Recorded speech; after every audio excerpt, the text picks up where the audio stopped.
Friends, welcome to 90s Jana channel. நம்ம இன்னைக்கு எல்லாரோட ஃபேவரட் ஹைதராபாத் பிரியாணி எப்படி சூப்பர் டேஸ்ட்டில் பண்ணலான்னு பார்க்கலாம். ஹைதராபாத் பிரியாணி பண்ணுறதுக்கு ஃபஸ்ட்டு 2 பெரிய சைஸ் வெங்காயம் எடுத்து இந்த மாதிரி நீல வாக்கில் கட் பண்ணி வச்சுருக்கிறேன். அதை எண்ணெயில் பொரித்து எடுத்துக்கலாம். அடுப்பில் ஒரு பேன் வச்சுட்டு தேவையான அளவு எண்ணெய் சேர்த்து இந்த வெங்காயத்தை நல்லா வதக்கி எடுத்துக்கலாம். கொஞ்சம் எண்ணெய் நிறைய சேர்த்து எண்ணெயில் பொரித்து எடுக்கிற மாதிரியும் எடுத்துக்கலாம், இல்லை எண்ணெய் கொஞ்சம் கம்மியாகவே சேர்த்து எண்ணெயில் நல்லா வதக்கியும் எடுத்துக்கலாம். வெங்காயம் நல்லா கலர் சேஞ்ச் ஆகி வர வரைக்கும் நல்லா வதக்கி எடுத்துக்கலாம். கொஞ்சமாக ஒரு 1/4 ஸ்பூன் அளவு உப்பு சேர்த்து நல்லா வதக்கிக்கோங்க. வெங்காயம் கலர் நல்லா சேஞ்ச் ஆகிற அளவு நல்லா வதக்கி எடுத்துக்கலாம். வெங்காயம் பாருங்கள், இந்த கலர் வர வரைக்கும் நல்லா வதக்கி அதை வேறு பிளேட்டுக்கு மாற்றிக்கலாம். இப்போது வெங்காயம் ரெடி ஆயிடுச்சு. வேறு தேவையான பொருட்கள் எடுத்துக்கலாம். ஒரு 5 பல் பூண்டு, இந்த அளவு ஒரு துண்டு இஞ்சி, அதை 2ஆக கட் பண்ணி வச்சுருக்கேன்.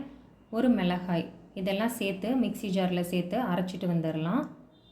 பாருங்கள், இந்த அளவு அரைச்சி எடுத்து வச்சுருக்கேன். தேவையான அளவு சிக்கன் சேர்த்துக்கலாம். நான் எனக்கு தேவையான அளவு 3 லெக் பீஸ், அப்புறம் சின்ன சின்ன பீஸ்லாம் சேர்த்து எடுத்திருக்கேன். நீங்கள் உங்களுக்கு எந்த அளவு சிக்கன் தேவையோ அந்தளவு எடுத்துக்கோங்க. எலும்புகளோடு உள்ள சிக்கன் பீஸ் எடுத்துக்கோங்க, அதான் நல்லாயிருக்கும். 3/4 ஸ்பூன் அளவு இதில் மஞ்சள் தூள், 1 ஸ்பூன் அளவு மிளகாய் தூள், 1/2 ஸ்பூன் அளவு சீரகத்தூள், 1 ஸ்பூன் அளவு மல்லித்தூள், 1/2 ஸ்பூன் அளவு கரம் மசாலா, நம்ம அரைச்சி வச்சுருக்கிற இஞ்சி பூண்டு பேஸ்ட்டு அதெல்லாம் சேர்த்துக்கலாம். நான் ஒரு 3 ஸ்பூன் அளவு இஞ்சி பூண்டு பேஸ்ட்டு சேர்த்துருக்கேன். இனி தேவையான மற்ற பொருட்கள்லாம் சேர்த்துக்கலாம்.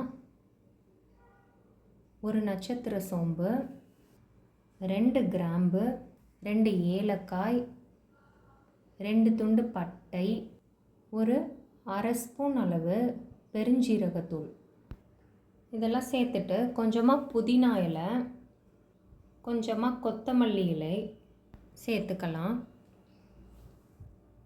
நாம் அரிசி வேக வைக்கும் போதும் புதினா கொத்தமல்லி இலையெல்லாம் சேர்ப்போம், அதனால் இதில் கொஞ்சமாக சேர்த்தாலே போதும். இப்போ தேவையான அளவு உப்பு சேர்த்துக்கலாம். நான் ஒரு 1/2 டீஸ்பூன் அளவு உப்பு சேர்த்துருக்கேன். ஒரு 3 டேபிள் ஸ்பூன் அளவு தயிர் சேர்த்துக்கலாம். புளிக்காத கட்டி தயிராக சேர்த்துக்கோங்க. பாருங்கள், 3 டீஸ்பூன் அளவு சேர்த்துட்டு ஒரு 1/2 எலுமிச்சம்பழம் எடுத்து அதை விதைகளை நீக்கிட்டு நல்லா பிழிஞ்சு சேர்த்துக்கலாம். அப்புறமா நம்ம நல்லா வதக்கி வச்சுருக்கிற வெங்காயம் அதில் பாதி எடுத்து இதில் சேர்த்துக்கலாம். பாதி வெங்காயம் அப்புறமா தேவைப்படும். இப்போ பாதி மட்டும் சேர்த்துட்டு இது எல்லாம் நல்லா மிக்ஸ் ஆகிற அளவு கையாலேயே நல்லா மிக்ஸ் பண்ணி விட்டுக்கலாம். இப்போ இதில் ஒரு சின்ன டம்ளரில் ஒரு 1/2 டம்ளர் அளவு தண்ணி சேர்த்துக்கலாம். தண்ணி ரொம்ப சேர்க்கக்கூடாது. நீங்கள் எடுத்துருக்க சிக்கனை பொறுத்து தண்ணி கொஞ்சமாக சேர்த்துக்கோங்க. பாருங்கள், இந்த அளவு கொஞ்சம் தண்ணியாக இருக்கிற மாதிரி சேர்த்துட்டு குக்கர் மூடி போட்டு மூடி ஒரு 3 விசில் வச்சு எடுத்துக்கலாம். சிக்கன் உங்களுக்கு கொஞ்சம் ரஃப்பாக இருக்கிற மாதிரி பிடிக்கும்னா நீங்கள் 2 விசில் கூட வச்சா போதும். சிக்கன் ரெடி ஆகட்டும். இப்போது அரிசி எடுத்துக்கலாம். பாருங்கள், இந்த உலக்கில் நான் ஒரு 1.25 அளவு பாஸ்மதி அரிசி எடுத்திருக்கேன்.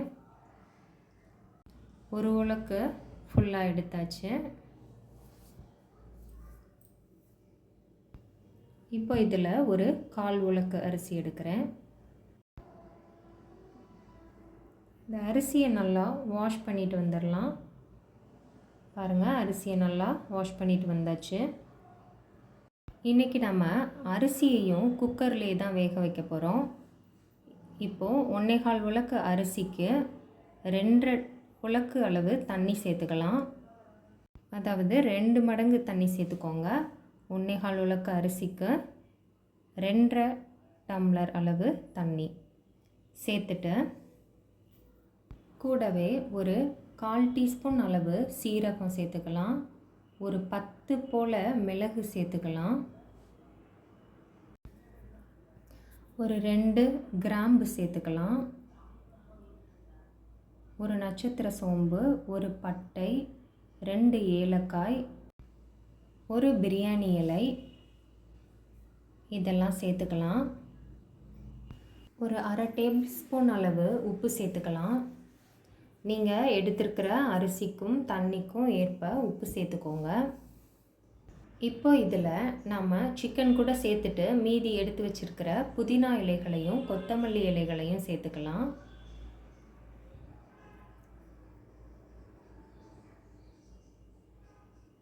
பாருங்கள், புதினா கொத்தமல்லி இலைகளை சேர்த்துட்டு நல்லா கொதிச்சு வந்ததும் வாஷ் பண்ணி எடுத்து வச்சுருக்கிற பாஸ்மதி அரிசியை சேர்த்துக்கலாம். தண்ணி நல்லா கொதிச்சு வந்ததும் தான் அரிசியை சேர்க்கணும். குக்கர்லேயே அரிசியையும் வேக வைக்கிறது கொஞ்சம் ஈஸியாக இருக்கும். அதே நேரம் ஒரே ஒரு விசில் வச்சு எடுத்தோன்னா அரிசி உதிரியாக நல்லா கிடைக்கும். இப்போ இதில் நாம் வதக்கி வச்ச வெங்காயத்தை கொஞ்சத்தை சேர்த்துக்கலாம். இன்னும் கொஞ்சம் மீதி வச்சுருப்போம், அது அப்புறம் தேவைப்படும். இப்போது கொஞ்சம் வெங்காயத்தை போட்டுக்கலாம். போட்டுட்டு எல்லாத்தையும் சேர்த்து நல்லா மிக்ஸ் பண்ணிவிட்டு குக்கர் மூடி போட்டு மூடி ஒரே ஒரு விசில் வச்சு எடுத்துக்கலாம். ஒரு விசில் வந்ததும் உடனே ஆஃப் பண்ணிடணும். அப்போ தான் நல்லா அரிசி உதிரியாக கிடைக்கும், இல்லைன்னா குழஞ்சி போக்குறதுக்கு வாய்ப்பு இருக்குது. இல்லை குக்கரில் வைக்கிறது கஷ்டமாக இருக்குது அப்படின்னு நினச்சிங்கன்னா நீங்கள் வேறு பாத்திரத்தில் கூட அரிசியை வேக வச்சு எடுத்துக்கலாம். பாருங்கள், ஒரு விசில் வச்சு எடுத்துட்டேன்.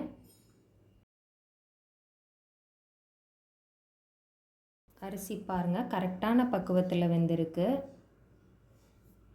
ஓப்பன் பண்ண உடனே கரண்டியை வச்சு ரொம்ப அந்த சூட்டோட ரொம்ப கிண்டினோன்னா அரிசியெல்லாம் உடஞ்சி போயிடும். அதனால் கொஞ்சம் சாஃப்டாக ஃபஸ்ட்டு கிண்டிக்கலாம். லைட்டாக ஆறி வரட்டும். ஓகே, இப்போ அரிசி நல்லா கரெக்டான பக்குவத்தில் சூப்பராக ரெடி ஆயிடுச்சு. சிக்கன் ரெடி ஆயிடுச்சான்னு பார்க்கலாம்.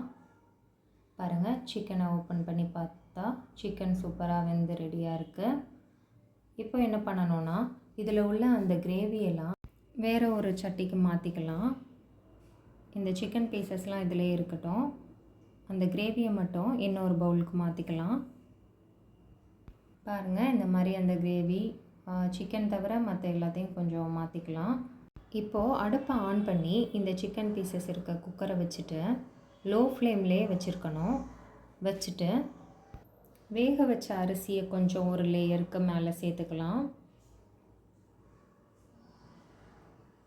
வேக வச்ச அரிசியை ஒரு 2-3 லேயராக சேர்த்து பிரித்து சேர்த்துக்கணும். கொஞ்சமாக மேலே கொத்தமல்லி இலை தூவிக்கலாம். மீதி எடுத்து வச்சுருக்கிற வெங்காயத்துலேருந்து கொஞ்சமாக தூவிக்கலாம். புதினா இலைகள் கொஞ்சம் தூவிக்கலாம். அப்புறம் நம்ம எடுத்து வச்சுருக்கிற அந்த கிரேவி மாதிரி எடுத்து வச்சுருக்கோம் இல்லையா, அதை கொஞ்சம் சேர்த்துக்கலாம். இதே மாதிரி மீதி இருக்கிற அரிசியையும் சேர்த்துட்டு அப்புறமா புதினா இலை கொத்தமல்லி இலை கொஞ்சம் கொஞ்சம் சேர்த்துட்டு வெங்காயம் கொஞ்சமாக சேர்த்துட்டு திரும்ப அதுக்கு மேலே அடுத்த லேயர் அரிசி சேர்த்துட்டு இந்த மாதிரி மீதி இருக்கிற கிரேவி எல்லாத்தையும் சேர்த்து மேலே ஊற்றி விட்டுடலாம். இப்போ நம்ம அரிசி, புதினா, கொத்தமல்லி, வெங்காயம், அந்த கிரேவி எல்லாத்தையும் ஒன்றா சேர்த்தாச்சு. ஃபைனலாக இதில் ஒரு 4 டேபிள் ஸ்பூன் அளவு நெய் சேர்த்துக்கலாம். 4 டேபிள் ஸ்பூன் அளவு நெய்யை நல்லா இந்த மாதிரி எல்லா பக்கமும் சேர்த்து விட்டுட்டு ஒரு தட்டு வச்சு மூடி மேலே ஒரு வெயிட் வச்சிடலாம். நான் இந்த உரலை வெயிட்டுக்காக வச்சுருக்கேன். நல்லா கேப் இல்லாமல் டைட்டாக மூடுற அளவு ஒரு பிளேட் போட்டு மூடிக்கோங்க. ஒரு 5 நிமிஷம் மட்டும் லோ ஃப்ளேம்லேயே வச்சு ரெடி பண்ணிக்கலாம். 5 மினிட்ஸ் ஆனதும் அடுப்பு ஆஃப் பண்ணிவிட்டு ஒரு 5 மினிட்ஸ் வெயிட் பண்ணிவிட்டு அப்புறமா ஓப்பன் பண்ணி பார்க்கலாம். பாருங்கள், இந்த மாதிரி ஹைதராபாத் ஸ்டைல் பிரியாணி சூப்பராக ரெடி ஆகிருக்கும். டேஸ்ட்டு பிரமாதமாக இருக்கும். கண்டிப்பாக எல்லோரும் ட்ரை பண்ணி பாருங்கள், ரொம்பவே டேஸ்ட்டாக இருக்கும். என்னோடய சேனல் பிடிச்சிருக்குன்னா லைக் பண்ணுங்கள், ஷேர் பண்ணுங்கள், கமெண்ட் பண்ணுங்கள், சப்ஸ்கிரைப் பண்ணுங்கள். இந்த லைஃப் தான் நல்லா சுவைத்து சாப்பிட நமக்கு கிடைச்சிருக்கு. ஆனால் உணவே மருந்துங்கிறத மறந்துடக்கூடாது. ஸோ சுவையான மற்றும் ஆரோக்கியமான உணவுகளை சுவைத்து மகிழுங்கள். தேங்க்ஸ் ஃபார் வாட்சிங்.